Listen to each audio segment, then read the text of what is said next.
복음을 선포하시고 그리고 죄를 드러내고 있다. 어떤 죄냐? 이방인의 죄, 또 유대인들의 죄를 드러내고 있다. 왜냐? 죄를 바르게 깨닫고 있어야 하나님이 주시는 은혜의 복음을 온전히 깨닫게 된다. 그러면서 죄를 계속 들추어내고 있다라는 것이죠. 오늘 3장 9절에서 20절의 말씀은 이방인들의 죄와 유대인들의 죄에 대해서 이제 마무리하는 단계입니다. 다음 주부터는 또 복음에 대해 또 돌아갈 건데, 그동안 죄 문제를 계속 언급한 게 무엇이냐? 복음을, 예수님을, 하나님을 제대로 알려고 한다면 나의 죄를 바르게 알아야 된다라는 차원에 계속 이야기하고 있다라는 것이. 그래서 사람은 죄인일 수밖에 없고, 그 얘기를 하려고 오늘 또 마무리를 짓고 있는 것이죠. 율법은 죄를 깨닫게 해주는 역할을 하는 것이다.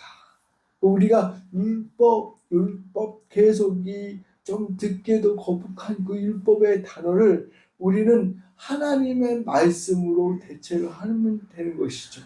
하나님의 말씀은, 이 66권의 말씀은 우리의 죄를 들추어냄으로 말미암아 우리가 죄인임을 고백하고 우리가 하나님이 주시는 은혜의 복음을 받아들일 수 있도록 하는 그 역할을 해주고 있다는 것을 우리가 믿으시기 바랍니다.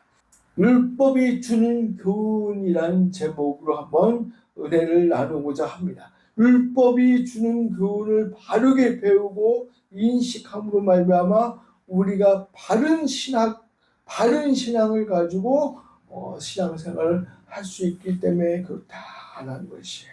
그래서 바울은 계속해서 이방인들의 죄를 잠깐 언급한 다음에 유대인의 죄를 쭉 나열했습니다. 정말 많이 나열했어요. 근데 오늘 보니까 처음에 그러면 어떠하냐? 우리는 나으냐라고 말하고 있어요.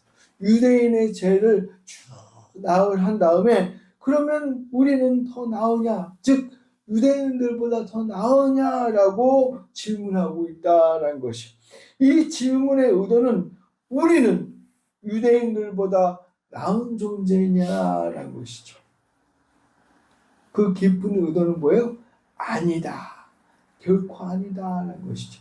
우리도 유대인과 똑같다라는 것을 말씀하고 있다는 것이.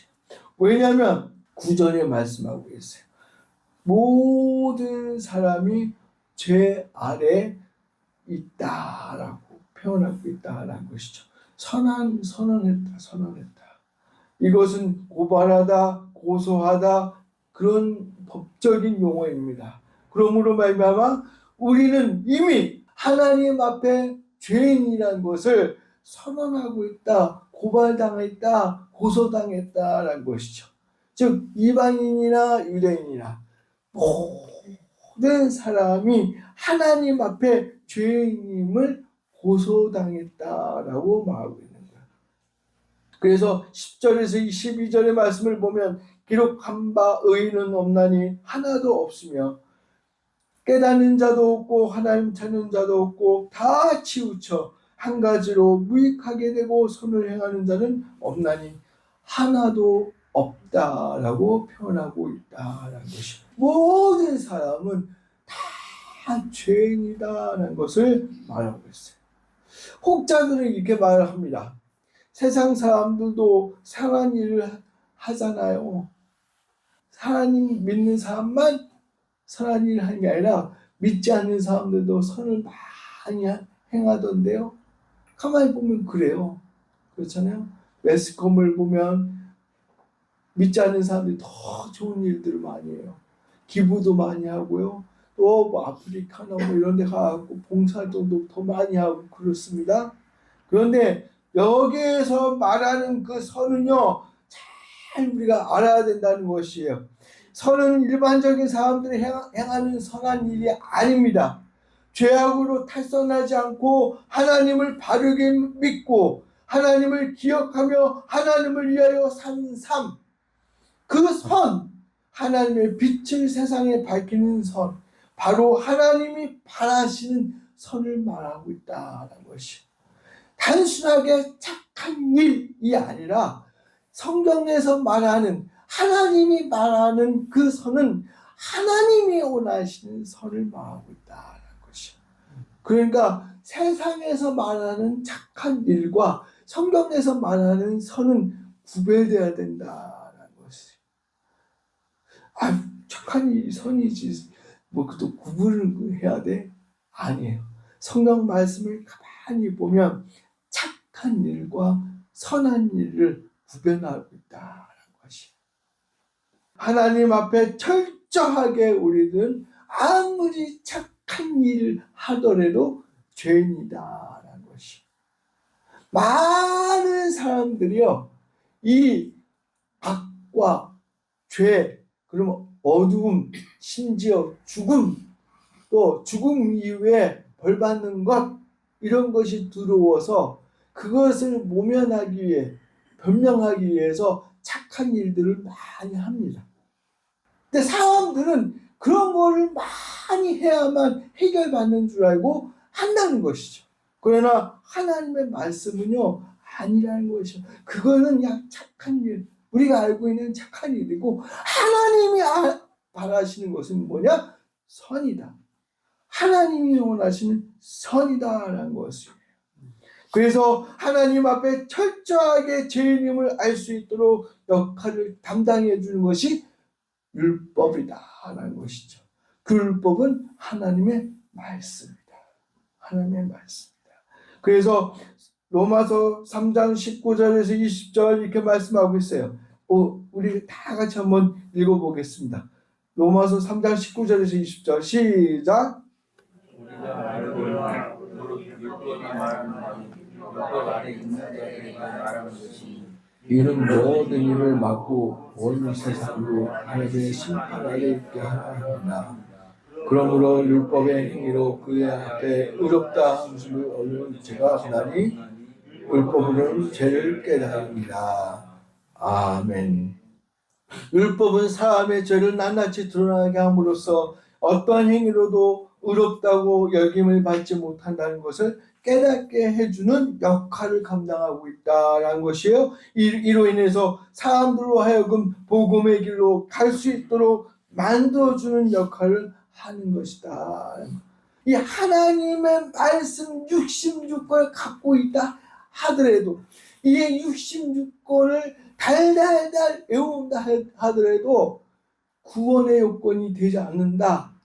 단지 우리가 죄인임을 깨닫게 해주는 역할을 해준다는 것을 믿으시기 바랍니다. 그래서 구원은 그러면 어떻게 받느냐? 하나님의 유일한 은혜로 받는 것이다 라는 것이죠. 그래서 갈라디아서 3장 24절은 이렇게 말씀하고 있습니다. 이같이 율법이 우리를 그리스도에게로 인도하는 몽학 선생이 되어 우리로 하여금 믿음으로 말미암아 의롭다 함을 얻게 하려 함이니라. 즉 율법은 하나님의 말씀은 몽학 선생 역할을 한다라는 것이죠. 아무것도 모를 때에 어린 아이들을 길라잡이 해주는 것을 몽학 선생이라고 하잖아요. 그 역할을 해준다라는 것이죠. 즉 우리가 하나님의 어떤 은혜와 복음의 진리 그리고 우리의 깊은 은혜에 빠지기 위해서는 일단 이 몽학 선생의 역할, 율법의 역할을 많이 받아야 된다는 것이죠. 그래서 말씀이 중요하다고 하는 이야기. 율법 많이 이야기할 때에 이 기독교의 맹점이 뭐냐면 율법 하다 보니까 유대인들의 율법주의와 이 꼭 연관을 지어서 생각들을 많이 한단 말이죠. 유대인의 율법주의와 율법 자체는 틀린 것인데도 율법하면은 율법주의라는 거에 자꾸 이렇게 매칭이 되다 보니까 율법 이렇게 되는 것이죠. 아니에요. 저번 주에도 잠깐 이야기했던 것처럼 은혜를 주시는 하나님이 나쁜 거냐, 그 은혜를 갖고 잘못 이용해서 죄를 범하는 것이 나쁜 거냐, 그 문제라는 것이죠. 율법이 중요한데 율법주의에 빠져서 읽지도 않는 법들을 만들어서 그것을 지키려고 발버둥 치다가 오히려 예수님께 야단맞는 것이 더 문제이지. 우리는 율법주의자들은 경계해야 됩니다. 그러나 율법 자체는 하나님의 말씀으로서 우리가 몽학선생의 역할로 하나님이 우리에게 주신 은혜를, 복음을 받아들여서 하나님의 뜻대로 살아가기 위해서는 그 길라잡이가 되는 율법이 필요하다는 것을 믿으시기 바랍니다. 그래서 말씀을 많이 읽어야 된다는 것이에요. 많이 읽고 그 말씀대로 살아가려고 노력해야 된다는 것이. 말하자면 구원은 온전히 하나님의 절대적인 은혜의 역사이지만 사람의 그 어떠한 행위로도 영향을 받지 않습니다. 그러나 하나님의 은혜로 구원받은 백성들은 성화의 삶을 추구하는데 목적을 두고 열심히 살아야 됩니다. 그 성화의 몸을, 거룩한 몸을 이루기 위해서는 율법이 필요하다는 것이죠. 어떻게 하나님께 영광을 돌릴지 알아야 된다는 것이에요. 그러므로 율법은 구약시대뿐만 아니라 지금 이 순간도 살아가는 온 성도들에게 필요한 규범이다라는 것이. 그래서 오늘은 본문을 통해서 율법이 말하는 죄의 모습들을 살펴보면서 구원받은 성도들이 어떻게 살아가야 될 것인가를 한 3가지로 간단하게 배워보려고 합니다. 첫 번째는 말을 조심하라는 것입니다. 말을 조심하라. 13절로 14절 이렇게 말씀하고 있습니다. 저희 목구멍은 열린 무덤이요 그 혀로는 속임을 베풀며 그 입술에는 독사의 독이 있고 그 입에는 저주와 악독이 가득하고 라고 경고하고 있습니다. 모든 사람은 이런 죄들을 갖고 있다는 것이죠. 그러므로 우리 하나님을 믿는 사람들은 이런 죄를 짓지 않기 위해서 말을 조심해야 된다라고 경고하고 있다는 것이. 세상에서 많이 사용하지만 신중하지 못하고 쉽게 입으로 내뱉음으로 말미암아 상대방에게 상처 주고 심지어 그게 극단적인 판단을 끌어내는 안 좋게 되는 경우도 있는 것이 이 말이다라는 것이죠. 쉽게 입 밖으로 말을 많이 하지만 그 영향은 크다라는 것이에요. 그래서 상처를 입히거나 심지어 안 좋은 결과를 불러일으킬 수 있는 것이 말이다라는 것이죠. 자기 의도는 그게 아닌데 자기는 좋은 쪽으로 이끌려고 좋게 말을 했는데 상대방이 오해를 해갖고 사이가 틀어진 경우도 많다는 것이죠. 입술에 독을 품고 입에는 악독을 품으며 혀로 속이고 목구멍으로 삼켜버린다. 이런 말들을 무서운 말씀입니까? 이런 말씀을 신랄하게 기록하고 있다는 것이죠. 그러니까 하나님은요, 입술을, 말을 조심하라 이거예요. 조심하라. 좋은 말이라. 더 새겨보고 더 생각해보고 조심 그렇게 하라는 것입니다. 그래서 마태복음 15장 11절에 이런 말씀이 있습니다. 입에 들어가는 것이 사람을 더럽게 하는 것이 아니라 입에서 나오는 그것이 사람을 더럽게 하는 것이다 라고 말씀할 정도. 어떤 분들은 입술에 할례를 받아야 된다는 표현도 하는데 정말 이거 고치기 힘들어요. 왜냐? 어렸을 때부터 자라온 그 영향, 수십 년 동안에 붙어있던 말들을 고친다는 것이 얼마나 어렵습니까? 그러나 우리는 고쳐야 된다는 것이죠. 말 실수 안 하지 않도록 최선을 다해서 한 번 더 생각해보고 더 생각해보고 또 생각해보고 조심히 이야기해야 된다는 것이죠. 입에서 나오는 모든 언어와 단어로 그 사람을 판단할 수 있다고 성경에서는 말씀하고 있다는 것이에요. 야고보서 3장 2절에 보니까 우리가 다 실수가 많으니 만일 말에 실수가 없는 자면 곧 온전한 사람이라 능히 온몸도 굴레 씌웁니다. 이렇게 해서 말에 실수가 없으면요 온전한 사람이에요.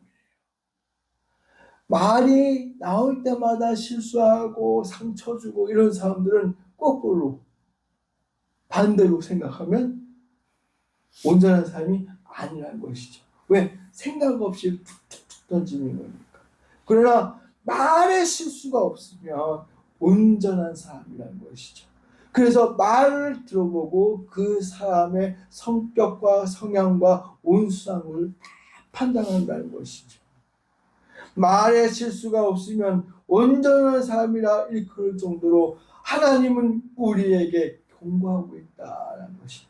그래서 하나님을 믿는 성도들은 입술, 말 조심하라고 경고하고 있다는 것이죠. 그것이 바로 율법이 주는 교훈이다라는 것을 믿으시기 바랍니다.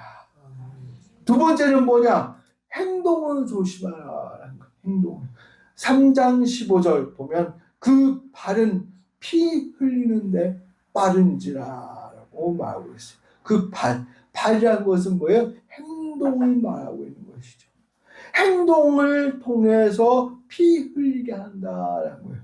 내가 행동을 잘못하면 상대방에게 악한 영향을 미칠 수 있다는 것이 행동에 조심해야 된다는 것을 우리가 알아야 된다.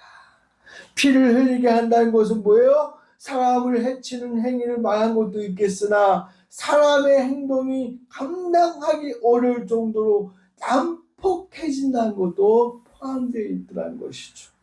그래서 사람이 남에게 난폭해지기 시작하면 걷잡을 수 없을 정도로 우리가 좋지 못한 영향을 많이 보지 않습니까? 그러므로 우리는 말도 조심해야겠지만 우리가 하는 행동으로 말미암아 남에게 엄청난 상처를 줄 수 있다는 것을 알고 행동도 조심해야 될 줄 믿습니다. 말과 행동을 매사 조심해야 된다는 것이.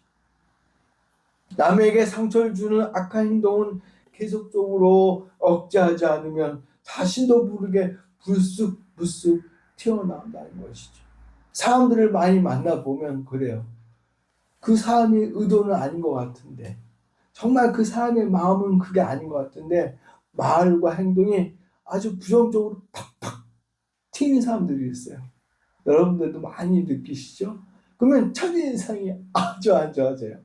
첫 입술에서 나온 말 그리고 행동들 이런 것들을 그 사람의 모든 것들을 다 판단할 수는 없지만 사람들에게 사람을 만나는 순간마다 그게 영향이 크다라는 것을 우리가 알아야 된다는 것이죠. 그렇다면 남에게 상처를 주는 악한 행동을 하지 않고 우리가 어떻게 하면 말과 행동을 잘할 수 있을까? 그것은 딴 게 없어요. 말씀을 보시면 여호수아 1장 8절을 보니까요. 이 율법책을 내 입에서 떠나지 말게 하며 주야로 그것을 묵상하며 그 가운데 기록한 대로 다 지켜 행하라. 그리하면 내 길이 평탄하게 될 것이다. 하나님의 말씀을 읽고 그 말씀대로 순종하려고 노력하면 말과 행동이 고쳐지면서 평탄한 길로 갈 수 있다는 것을 말씀하고 있다는 것이에요. 그래서 말씀을 읽어라, 들어라, 계속해서 동행해라 이렇게 말하는 것이 그냥 하는 얘기가 아니라는 것이죠. 말씀을 많이 읽고 그대로 순종하려고 노력하면 내 성격이 변화됩니다. 온순한 성격과 온순한 성품이 될 수 있다는 것을 믿으시기 바랍니다. 이것은 한순간에 이루어진 것이 아니에요. 계속 노력해야 된다는 것이죠. 하나님이 우리를 택하여 주셔서 구원시켜 주신 것은 단회적인 사건이에요. 정말로 어두운 그 지옥 백성이 하늘나라 백성으로 옮겨지는 그 순간은 단회적인 사건이란 말이죠. 그 하나님의 은혜로 천국 백성이 된 백성들은 이제는 거룩한 삶을 위해서 계속해서 노력해야 된다는 것이죠. 하나님의 말씀을 읽어야 되고 하나님의 말씀대로 따라 살아가려고 노력해야 되고 많은 노력이 있을 때에 거룩해지기 시작한다는 것을 믿으시기 바랍니다. 세 번째는 우리 성도들은 어떤 삶을 살아야 되냐? 하나님을 두려워해야 된다는 것이 16절에서 18절 파멸과 고생이 그 길에 있어 평강의 길을 알지 못하였고 저희 눈앞에 하나님을 두려워함이 없느니라 함과 같으니라. 하나님을 두려워함이 없다는 것이죠. 세상 사람들은 이 하나님을 두려워하지 않는다는 거예요. 저도 전도를 많이 해보려고 노력했고 저를 좋아하시는 세상 사람들에게 복음을 전하려고 노력하면 뭐라고 하냐면 하나님을 믿으려면 나를 믿어라 그래요. 그 얼마나 무서운 말이에요 그거. 근데 믿지 않는 사람들은요 쉽게 이야기를 해요. 사람들은요 하나님을 두려워하지 않습니다. 왜요? 파멸과 고생의 길로 가고 있으면서도 하나님을 두려워하지 않아요. 그들은 평안한 것처럼 좋은 것처럼 행복한 것처럼 이게 위장합니다. 하지만 실상은요 불안하게 살고 있다는 것이죠.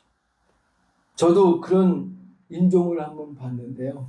성도님의 가정에 한 분이 돌아가시는데 그분은 예수님을 안 믿는 사람이었거든요. 목사님이 다그쳐서 같이 갔는데 안 죽으려고 바득바득 하고 있는 것이죠.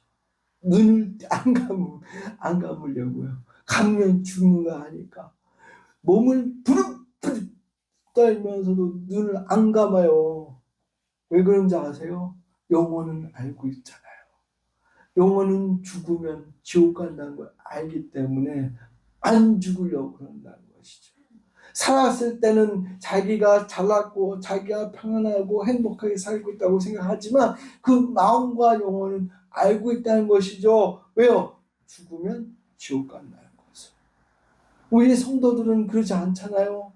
비록 살면서는 좀 힘들게 살았어도 죽을 때는 편하게 가는 것이 우리 성도들의 모습이잖아요. 왜? 하늘나라로 갈 수 있기 때문에 믿으시기 바랍니다.